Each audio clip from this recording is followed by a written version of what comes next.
teknologi energi yang kita buat. Hari ini aku akan melakukan praktikum pengukuran dan rangkaian listrik perkembangan tempat, yaitu rangkaian RLC pada kondisi tengah. Oke, tujuan dari praktikum ini adalah untuk mengetahui perilaku rangkaian yang mengandung komponen R, L, dan C pada sumber sinusoidal pada kondisi tengah. Untuk alat yang akan kita gunakan, yaitu pertama ada osiloskop, kemudian ada kabel probe, kemudian ada modul pengukuran dan rangkaian untuk kondisi tengah, kemudian ada kabel banana, kemudian ada kabel kapit buaya untuk ke KFD. Nah, KFD ini untuk menentukan frekuensi yang akan kita gunakan untuk mencari sinyal keluaran dari modul yang kita gunakan. Ini adalah rangkaian RC untuk percobaan keempat, yaitu rangkaian RLC pada kondisi tunak. Yang pertama akan dicari V-in atau tegangan masukan. Kita akan mencari di huruf A pada modul seperti ini. Lalu akan muncul Vmax sebesar 2,52 volt dan frekuensinya adalah 400 Hz. Kemudian yang kedua, kita akan mencari tegangan pada resistor, yaitu pada huruf B di modul seperti ini. Lalu akan didapat tegangan sebesar 2,56 dan juga frekuensinya sama 400 Hz seperti itu. Kemudian akan dicari tegangan pada kapasitor, yakni di huruf C pada modul.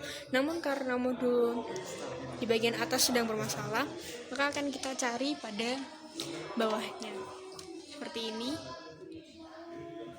Lalu akan muncul seperti ini dengan Vmax 2,52 dengan frekuensi yang sama 400 Hz, namun mengalami penurunan hingga 50 Hz. Untuk rangkaian yang kedua, yaitu rangkaian RL pada RLC kondisi tunak. Yang pertama, mencari tegangan masukan atau V-in didapatkan sebesar 2,44 volt dengan frekuensi 10 kHz. Kemudian yang kedua, yaitu mencari tegangan pada induktor, tegangan pada resistor, yakni pada B di modul seperti ini.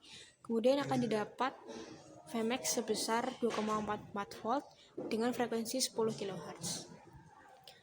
Kemudian untuk rangkaian yang L di C di modul, karena modul bermasalah, akan dicari di belakang modul seperti ini.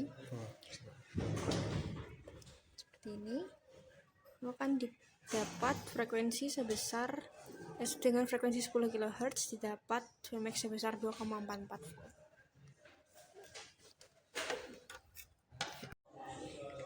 Oke, untuk rangkaian yang ketiga, yaitu rangkaian RLC pada kondisi tunak. Yang pertama, kita akan mencari tegangan masukan atau V input, yaitu pada A di modul. Akan didapat tegangan sebesar 2,56 volt dengan frekuensi 7 kHz. Kemudian kita akan mencari tegangan resistor, yaitu pada B di modul seperti ini. Maka akan didapat tegangan sebesar 2,52 volt dengan frekuensi 7 kHz. Kemudian kita akan mencari tegangan pada induktor seperti ini. Lalu akan didapat tegangan sebesar 2,52 volt dengan frekuensi 7 kHz. Kemudian akan mencari tegangan pada kapasitor seperti ini. Akan didapat tegangan sebesar 2,52 volt dengan frekuensi 7 kHz. Berikut adalah rangkaian. Jadi percobaan yang sudah kita lakukan, yaitu rangkaian RLC pada kondisi tunak atau steady state, dapat disimpulkan bahwa arus dan tegangan tidak lagi berubah secara eksponensial terhadap waktu, tapi stabil sesuai dengan parameter rangkaian. Nah, rangkaian memiliki impedansi yang ditentukan oleh nilai R dan L dan C, dan frekuensi yang diatur berbeda tergantung setiap kondisi. Seperti yang kita tahu, kita menggunakan frekuensi yang berbeda untuk setiap percobaan.